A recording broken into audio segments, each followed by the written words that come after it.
Round 8 of the Sinquefield Cup has concluded.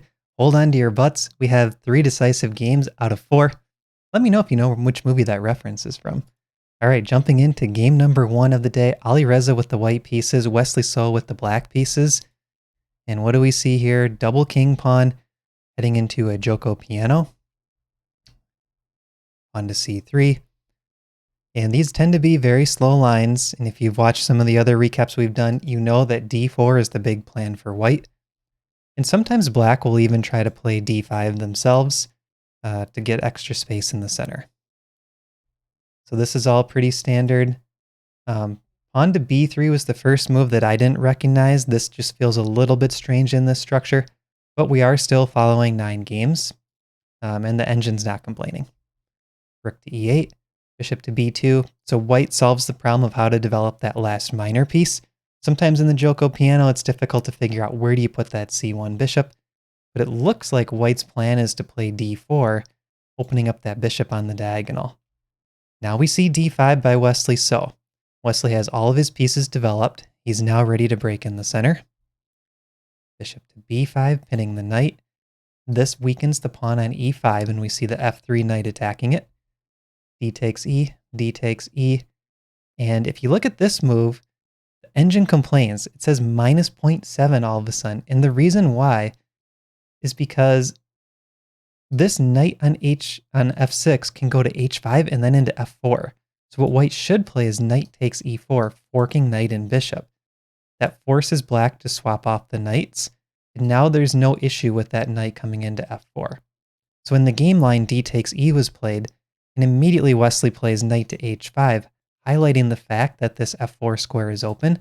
Because that c1 bishop for white went to b2, it no longer defends f4. So now the only way to keep that knight out of f4 is to play a move like pawn to g3, but the bishop already attacks h3, and that just weakens the whole kingside structure for white. So knight to c4 played, and look at that eval bar dropping again. Bishop to a3 is the strongest move, followed by pawn to b4. Knight to c4 played though, and now there's queen to f6. And all of a sudden, out of nowhere, Wesley has a big attack forming. There's ideas with knight to f4, maybe a sack on h3, queen pressuring f3. All of black's pieces are getting well placed for a kingside attack. And this bishop on b5 is kind of stuck out here in no man's land. It can't easily retreat because of the knight on c4. And if this knight moves at some point and c6 is played, the bishop could be trapped. So here Alireza decides, I'm going to just take off that knight, pawn takes back, and then play knight takes e5. So he's going for a material advantage to try to counter the activity that Wesley has. So oftentimes these players think in terms of imbalances. If one side has an imbalance in one area, the other side wants something else to counter it.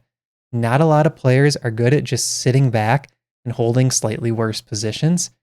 And I think Alireza is falling victim to that so far. He's made his position worse and worse, trying to create different imbalances so that he can play aggressively. That might work against lower rated players, but you're playing Wesley So. I would say Wesley is the second most solid player on the planet after Magnus Carlsen. He's very accurate. You don't want to have a -3 eval going against Wesley. Bishop takes h3 played. What a tactic. Wesley finds it. He's not afraid. If g takes h3, rook takes e5 can be played. And if the knight takes back, there's actually queen to f2 check and knight to g3 checkmate. So this is a crazy attack. Knight to d3 was replied by Firouzja. This is the strongest move on the board. Attacks this, helps defend f2. And now we see queen to g6, threatening a checkmate in 1. The strongest move, according to the engines, is rook a to d8. And Peter Spindler in the commentary was saying this is kind of the natural move, and he wasn't sure why Wesley missed this idea. It just makes things super uncomfortable for white, pinning down that knight, and you can play queen to g6 next. Queen to g6, though, played in the game, knight h4, queen g5, threatening the knight, still watching over the checkmate square.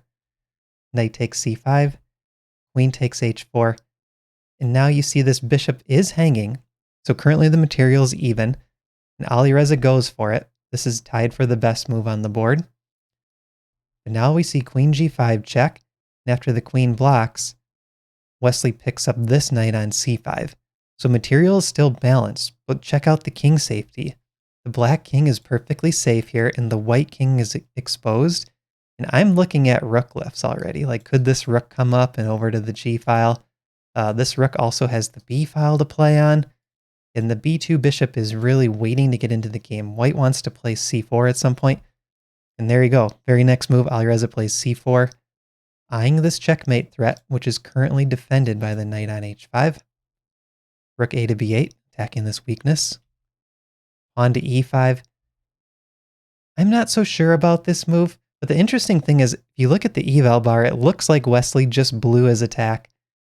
He went from that big advantage to now losing the advantage, and Alireza has the initiative. And I think it all happened because he was afraid of the queen trade, and he didn't go for that rook a to d8 line. Like right here, rook to e5 would have been the strongest move. Queen g5, slight inaccuracy. And rook to a to b8, slight inaccuracy. Here he should have done rook to e6. Hey, that was my idea, kind of. The rook lift, come over to the g file.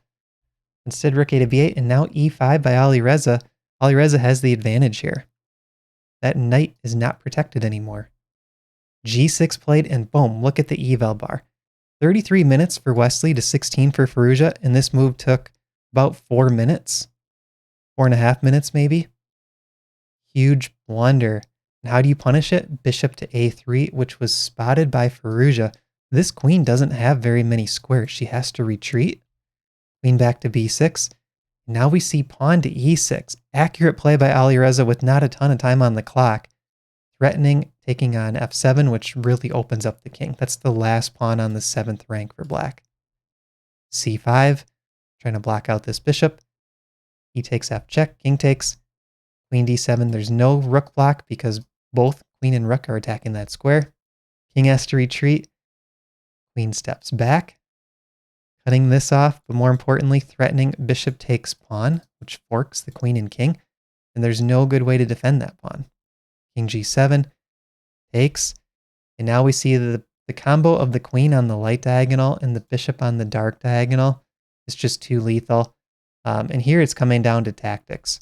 Bishop takes b6, knight takes queen, rook takes e8. Resignation by Wesley. Let's play it out. If rook takes e8 back, there's now bishop takes a5. This knight needs to move somewhere, but this endgame, even though from my level, 2200, I would not resign this as black. This is completely lost at the super GM level. The bishop is stronger than a knight in the open board, and white has one passed pawn with a potential second passed pawn, up 2 pawns. Wesley said, all right, I've had enough. After rook takes e8, he resigns the game. Firouzja gets the win.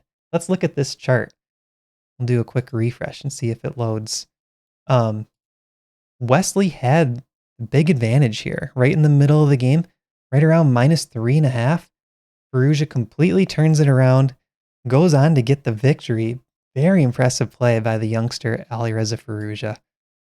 All right, game number 2. This one's also an exciting one. We got Levan against Jan. Double king pawn, and we see a Petrov. This is all pretty standard. You guys are probably becoming experts in the Petrov if you followed the other rounds. The imbalance here, white has the pawn on c4, black has the pawn on c6. Gives white just a little bit more space, and sometimes, as we'll see in this game, the pawn can go up to c5, which he does on this move. So now white has a lot of space. This is a half a pawn advantage for white. But here coming up, Aronian messes up his move order, and this is extremely surprising. We're only on move 12. And we've seen these players play book theory out to move 25 in this event. We check the opening tab, 3 games with knight to c3, 1 game with knight b to d2. Knight b to d2 was played, and I'm not going to claim to understand the complexities of this decision, but essentially this gives black half a pawn advantage, and knight to c3 gives white half a pawn advantage. So we're talking a 1 pawn swing on move 12. f5 played by Nepomniachtchi, strongest move on the board. And I think what happens now is this knight does not want to ever take because pawn takes, forking these 2 minor pieces. So really the knight wishes that it were on c3, allowing this bishop to be opened up still. This just feels a little bit clumsy for white. Queen to b3 played, eyeing this diagonal, eyeing this pawn, so sometimes a capture could occur here with the d-pawn pinned.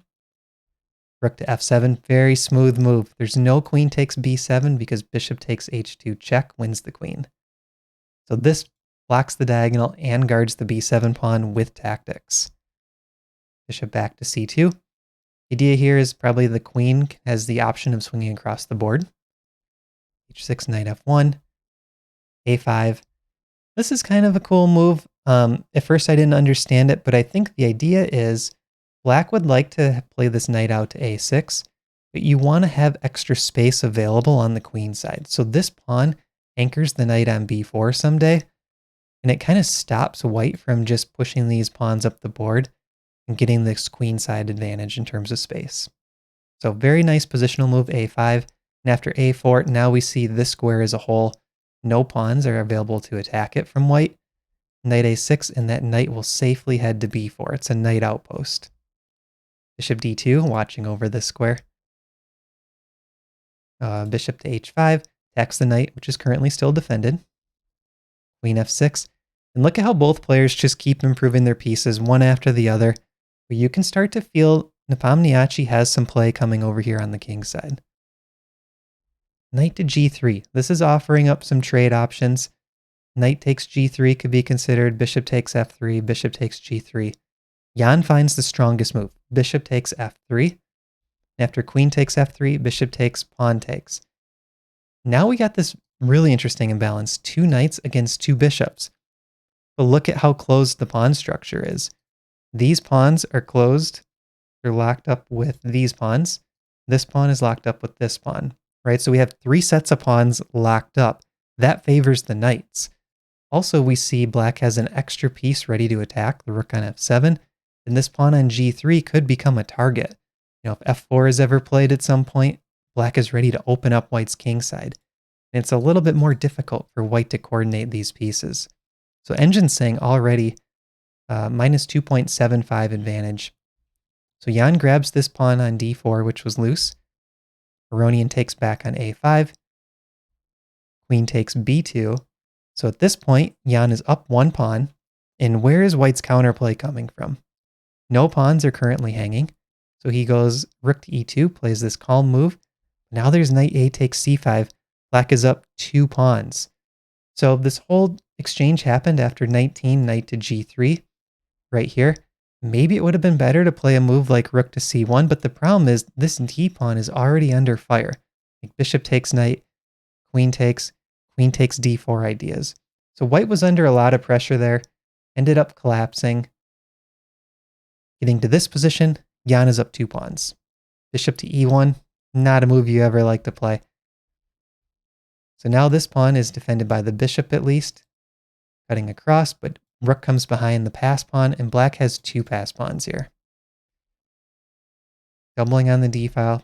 Not the Engine's favorite move, but not terrible. Queen a3, pawn d4. When you have a pass pawn, if it's safe to do so, keep pushing it up the board. The further that pawn gets up the board, it exponentially adds pressure for your opponent. It becomes really difficult to figure out how to stop that pawn. And sometimes your opponent will be sleeping on it, not really understanding just how dangerous the pawn is becoming. Bishop to b4. We had a double attack on this knight, only defended once. So it retreats, threatening the bishop. And Aronian can't just allow equal trades here. Down 2 pawns with 2 pass pawns for black. You cannot allow knight takes bishop. So he retreats on to c5. Engine mistake, but it's a difficult position. I think the idea here is Nepomniachtchi just wants to keep applying the pressure with the pass pawns. And I don't give him a hard time about that. You know, I think this is an idea that makes a lot of sense from the practical play perspective. The Engine just says, yeah, it would be better actually to start bringing this knight back into the game, not committing this pawn yet. So pawn to c5, g4 found by Aronian. That's the strongest move on the board. And now this knight looks a little bit weak. g6. And here the Engine's saying advantage for white. We've seen 2 super exciting games back and forth so far. The strongest move is g takes f. And after g takes f, snatching the knight on e4, followed by rook takes e4. And the problem now is the king safety for the black king. This is something where I see all the time in club level games. Tactics tend to come down to king safety, and we're seeing it at the super GM level. The black king is more exposed, position opens up, all of a sudden white's the one that's playing for the advantage. Queen c1 played, poking at this pawn, king g7, and again g takes f5 is the best move, and Levon finds it. So we're looking at over a 1-pawn advantage now for Levon. Rook to d3, getting ready to potentially swing the rook over here, maybe f3, maybe g3 if that knight's not there. Rook e7, rook f3, pinning this pawn to the queen. Now this knight is under fire. Bishop takes knight as a threat. So black doubles. And this is a really cool move. Rook takes e4, found by Levon. After rook takes, bishop takes, rook takes. The material is +2 for Jan, but there's a ton of play for Levon. Bishop to d2 played in the game. It's a double attack on this pawn. And the queen is also watching this pawn. Position is equal according to the engine. White has full compensation for the 2 pawns. Queen e6, queen to b8, queen to b1, hitting this pawn. Black guards it. Rook to h3, double attack here. It feels like simple chess. Rook comes back and guards it, and this pawn is still guarded, attacked once. But who's doing the attacking? White's attacking 3 different pawns at the same time. Black is stuck defending all of them currently. But now we see a mistake by Levon. In 3 minutes on the clock, this tells the story. 30 minutes for Jan, 3 for Aronian. He plays queen to c1. Engine mistake. The strongest move is rook over to b3, trying to win the pawn that way. And after knight to b4, you can actually pick up the pawn by trading off the knight. And then we get into a drawn endgame. This was not found though. Queen to c1 played, and rook to g6 by Jan doesn't miss a beat, threatening a checkmate himself. The tables turn. Bishop takes h6 check, Jan ignores it, f3, and now we do see this knight start to reroute, come back into the game, knight to e6, and this king is actually sitting here pretty safe, tucked away with knight, pawn, and rook all nearby, and it's the white king that's looking exposed now. Queen to a2. This is again threatening the checkmate, combined with the rook. After g4, Levon opens up his own king. He did have 24 minutes on the clock, and he spent 10 minutes here. This was already a really bad, close to losing position, but this is sort of the nail in the coffin. Pawn to g4 just completely opens up the king. F takes, queen check, king moves, queen check, queen check, queen check, queen check. He inches that queen in closer, and now, boom, g3. As soon as that rook moved off of g3, he's utilizing the fact that this rook is pinned to the king. Pawn to g3 check. The king has to move. To h3. Engine says mate in 16 moves. The strongest move was found by Nepomniachtchi. Queen to f1. And the problem for white is there's nothing he can do. Let's say queen to h7 check. King f6. Queen h8 check. There's now king f5. And all of a sudden, there's no safe checks. And the checkmate threats are coming. Queen h1, rook block, queen takes h2, checkmate. What a game.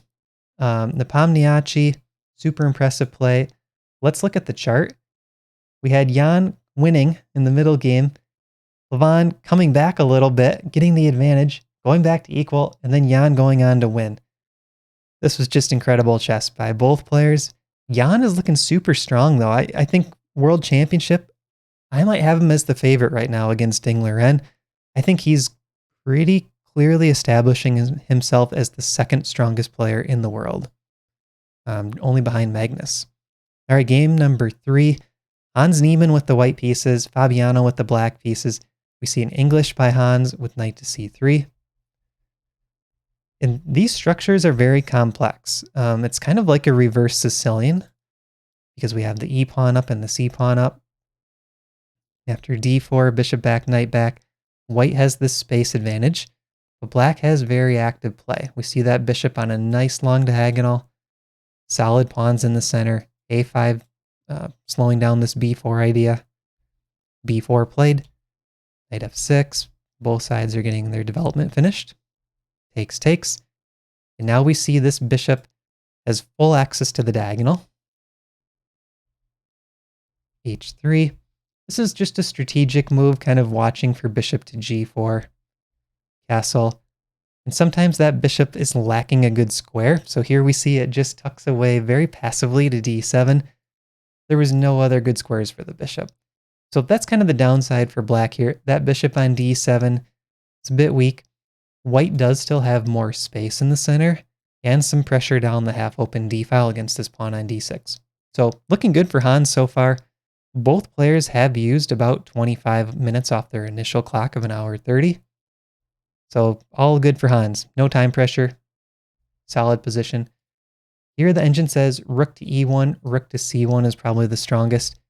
He plays queen to D2. Bishop B6. Takes, takes. Queen C8. So it looks like what Fabi's trying to do is orchestrate a little bit of play against the king side. There's an idea already. Bishop takes H3. And now we see F4 by Hans. And all of a sudden, Hans starts going very aggressive. And I think in the post-game interviews, he's sort of shown that he's an intuitive player.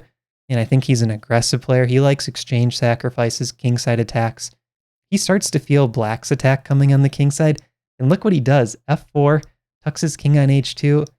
And after a trade on C5, he plays G4. And Fabi said he was shocked by this move. And it was blitzed out by Hans like in 2 minutes. This was a position where Fabi said, yeah, I thought for sure Hans was going to spend a lot of time. He played G4 so quick and so confident that Fabi was a bit scared of this. You see these F and G pawns coming at your king on G8 with 2 knights on the 6th rank that are ready to be kicked. You're not sure if you're going to be able to defend against this attack. We got the bishop on the diagonal, this knight ready to hop in, this knight ready to hop into the center. Rook can come to G1, rook on F1, right? Hans has all these pieces ready to attack. But the engine's saying, keep your cool. This was actually a bit of a mistake. A 0.8 swing, so almost a full pawn swing, going from Hans 0.4 to now Fabi 0.4. And Fabi finds the strongest move, bishop to A5, pinning that knight, slowing down any sort of knight to D5 ideas. Hans says, all right, I'm going to move the queen. I still would like to move that knight. And look what Fabi does here. He took the bishop that was now sort of a passive piece, doesn't do as much in the diagonal with the king moved, and he trades it off for one of the best attackers for Hans. And the problem for Hans is as these pieces trade off, the weakest pawns currently seem to be C4 and E3, which are white's pawns, and the weakest king is going to be H2, as long as black's able to keep this structure on the 7th rank, this pawn structure. So pieces trading off, this is going to favor Fabiano. Knight to E4, hitting the queen. That's a nice outpost for the knight. No pawns are available to kick it. Queen D3, queen B4, hitting the bishop. Now Hans makes a small mistake, and this knight sinks into D2, forking the rooks. So of course he saw the fork, but there's really no good moves here. If you play a move like bishop to C1, rook to A2 is super strong, taking advantage of the fact that white has no pawns on the 2nd rank. So rook B1 played, Fabi gets the rook fork with check, rook A2 check, queen A4, and at this point it's a -2 advantage. So Fabi is up 2 points of material. Hans, really no compensation to show for it yet. He does snag a pawn on B7. Fabi finds the strongest move, knight H4. And sometimes in these positions, there's checkmate threats. Like picture that knight not being on D4. There's knight F3 check, king moves, rook H2 checkmate. So this is sort of like a queen sack position if it was Puzzle Rush. Queen takes knight, and then get the checkmate. Bishop to B2 played. This is a small inaccuracy by Fabi. H5 was the strongest move, trying to use this bishop on the diagonal. Let's look at that briefly. H5, because it seems like this could maybe be played. No, it can't. Queen takes rook or rook takes bishop. And if this is played, now that would open up the bishop to H3, kind of strengthening the attack. All right, but instead Fabi plays queen to A8, eyeing the queen across the diagonal. Queen B3, rook comes back, take, queen C3. Very back and forth game. Both sides are fighting for the initiative, but Fabi is still up 1 point in terms of material. It's a rook for a bishop and a pawn. So now Hans lines up queen and bishop on this diagonal. Potential mate threats. f6, queen d2, and look at this tactic. So the queen and king are a knight's fork away, but it's currently defended by this knight. And Fabiano plays queen takes d4, and after queen takes, goes for the fork. And we reach this endgame. This is still a minus 1.4, but Fabi's advantage has been higher. It was -2 at one point. The hard thing about converting this advantage is Hans has a bishop pair, and those bishops work really well together. Also, if it's one rook against bishop and pawn in the end, with the other set of bishops traded off, a lot of times the side with the bishop can create sort of a fortress that's impossible to crack. So let's see what Hans does. Bishop to g2 by Hans, looking at the fork if rook takes pawn. So he's got his bishop centralized on the best squares. King e7, f5. Now Fabi starts to try to bring some pressure, put white on the defensive. But he's got to figure out, how do I create more targets? One pawn as a target is not enough. Hans is able to easily defend that one pawn. So now we see h5. He's trying to create another weakness. Principle of two weaknesses. We got one on c4. Can he create a second weakness over here on the king side? G takes h, and now we do see these pawns getting weakened. Rook h8, immediately trying to take advantage. And bishop c2. So look at how all of these light pawns are undefended. This bishop gets stuck on a passive square. Kind of looks like a pawn at that point. It's only stuck defending pawns. Rook swings back over. And this is highlighting the strength of the rook. The bishops on the diagonals are pretty good long-range pieces, but this rook is proving he's faster and more effective than the bishops. c5, rook to d3 check. This is a huge decision. You can see the evals here. King to e4 is a -1.1. King to c4 is a -3.8. It's really difficult to step your king into a discovered check. But this is the best move for Hans, and it's probably holding a draw with best play. Hans instead brings the king to c4, and Fabi misses the strongest reply, but it's d5 check. And after king here, rook to b3 check. And if the king runs up to c6, he moved bishop to e4, threatening to push this with a check. For some reason, Fabi was afraid of this line, and the commentators looked at this too. Fabi can win the e-pawn and move the rook back to the c-file, and he's actually just in time to stop it. So getting the free pawn, getting the rook back to stop the c-pawn.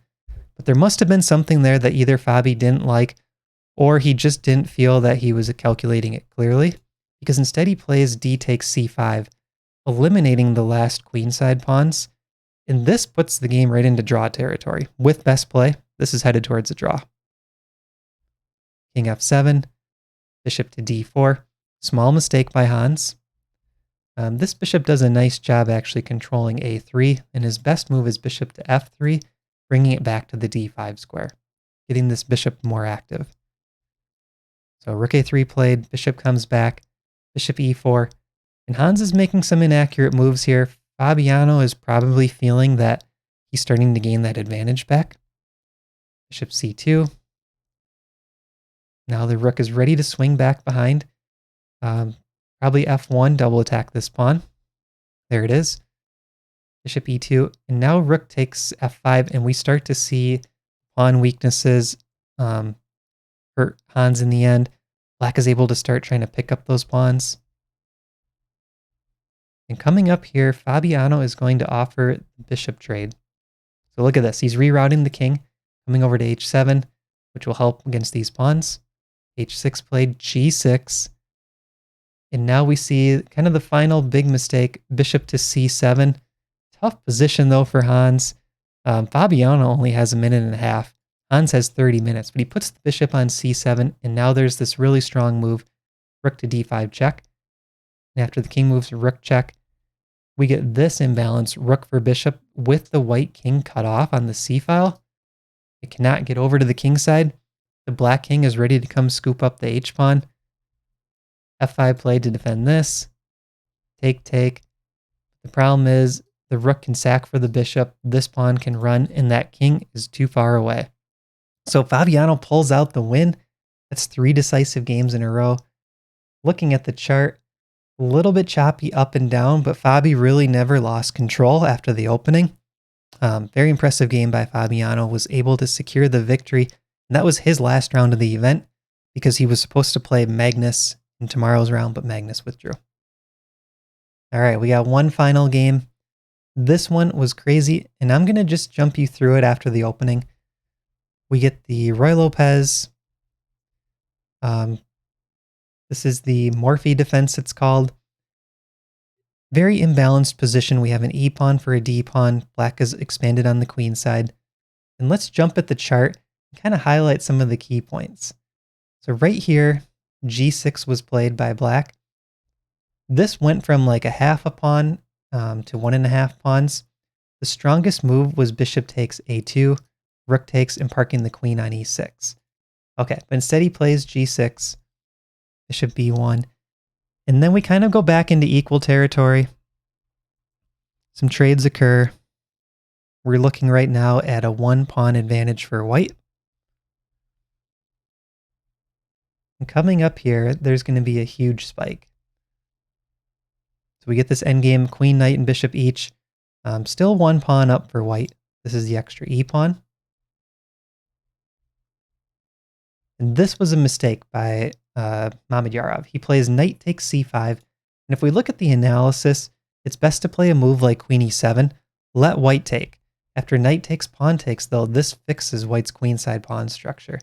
So now we're in a queen and pawn endgame with all the pawns fixed for white. There's no doubled pawns, no isolated pawns for white. This is close to winning territory, but we're still sitting at like a 1.8 eval. Super tricky type of endgame, trying to figure out how to win. And this chart goes crazy. Like up here, it's a minus 2.8. Queen here. This was supposedly a win for white if he finds the move pawn to e6, which he did not find. The line was e6, f takes e6, queen e5 check, king goes back, queen takes e6 check, or queen to b8 check. So this was supposedly a win. But instead he plays queen to f4, boom, eval plummets. We're looking at 0.76. And then at this point, queen f4 played, queen f6. We see a blunder, queen takes b4. Still extremely difficult. You got to find e6, which Linear Dominguez Perez plays. After f takes e, he plays it correctly. Check, check, winning those pawns. He's still up 1 pawn. Queen e5, that's correct. This is still a +8. But at some point here, you have to figure out, how do I scoop up this h pawn safely without allowing queen f4 check and some sort of perpetual? Like if the king goes back, there's checks down here as well. The best move here is supposedly king coming up, g3. Not an easy move to play, because after king g3, I'd be thinking, well, that king's more vulnerable to checks, but currently there's no checks for black. It's a little bit of a zugzwang for black, trying to figure out how do I make a move here. Instead, queen f6 check played, +5. Few checks, and then by the time he takes the pawn, now we're back in draw territory, which is just insane. Queen f4, g3, check, b4. At this point, we're at a white winning territory. Queen f5 check is the best move. And right here, g4 has to be played. If you look at the clocks, we got 54 seconds for Shaq, 3 minutes for Dominguez Perez. He doesn't find g4, he plays queen b7. Now we're back in draw territory. Queen e1. And at this point, there is a perpetual check. There's no way out for white. Shaq is able to secure the draw. Just an extremely crazy game. Let's take a look now at the standings, see where we're at. So we have Fabiano with 4.5 points. He's played all 8 of his games. He's sitting in first place. Well, tied for first place on points. Alireza and Nepomniachtchi both have 4.5 points, but they both have 1 round to go. Nepo is playing against, it looks like Hans Niemann in the last round. And Firouzja is playing against MVL. Is that right? Yep. So both of those players have a chance to have 5 or 5.5 points. And then we have Wesley So with 4 points and 1 round to go. So Fabiano will probably be passed by either Nepo or Alireza, possibly by Wesley So. So currently the 2 leaders, Nepomniachtchi and Firouzja, in terms of plus-minus scores, both of those players are fighting for 5.5 points going into the last round. I will do a recap of the last round. Exciting chess today. Thank you guys for watching. Check out our courses in the description. You can try them for free. And I will see you in tomorrow's recap.